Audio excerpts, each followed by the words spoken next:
one does not necessarily allow the state to define what is legal. Now, the state has the power to enforce a certain concept of what is legal, but power doesn't imply justice or correctness even.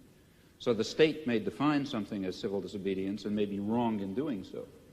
For example, in the United States, the state defines it as civil disobedience to, let's say, derail an ammunition train that's going to Vietnam. And the state is wrong in defining that as civil disobedience because it's legal and proper and should be done. It's proper to carry out actions that will prevent the criminal acts of the state, just as it's proper to violate a traffic ordinance in order to prevent a murder.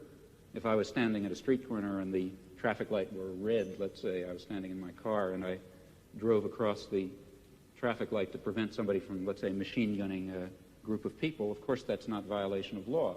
It's an appropriate and proper action. No sane judge would convict you for such an action. Similarly, a good deal of what the state authorities define as civil disobedience is not really civil disobedience. In fact, it's legal, in fact, obligatory behavior in violation of the commands of the state, which may or may not be legal commands. So one has to be rather careful about calling things illegal, I think. Oui, mais alors là, je voudrais vous poser une question. Aux États-Unis, lorsque vous faites une action franchement illégale, which I regard as illegal, not just the state. No, when the state's an action the state that regards the as illegal. state considers as illegal. Yeah.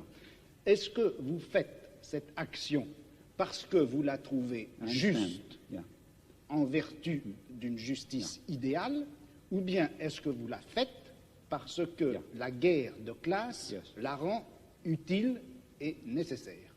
Well, est-ce que vous vous référez à une justice idéale? Again, voilà le problème. Very often, when I do something which the state regards as illegal, I regard it as legal. Yes, because I regard the state as criminal. Alors, but in some instances, that's not true. That is, let me be quite concrete about it and move from the area of class war to imperialist war, where the situation is somewhat clearer and easier. Take international law, a very weak instrument as we know, but nevertheless it incorporates some rather interesting principles. Well, international law in many respects is the instrument of the powerful. That is, international law permits much too wide a range of international forceful intervention in support of existing power structures that define themselves as states and against the interests of masses of people who happen to be organized in opposition to states. But, in fact, international law is not solely of that kind. And, in fact, there are interesting elements of international law, let's say embedded in the United Nations Charter, which permit, in fact, I believe, require the citizen to act against his own state in ways that the state will falsely regard as criminal. But nevertheless, he's acting legally, because international law also happens to prohibit the threat or use of force in international affairs, except under some very narrow circumstances, of which, for example, the war in Vietnam is not one, which means that in the particular case of, let's say, the Vietnam War, the one that interests me most, the American state is acting in a criminal capacity, and people have the right to stop criminals from murdering people. Just because the criminal happens to call your action illegal when you try to stop him, that doesn't mean it is illegal.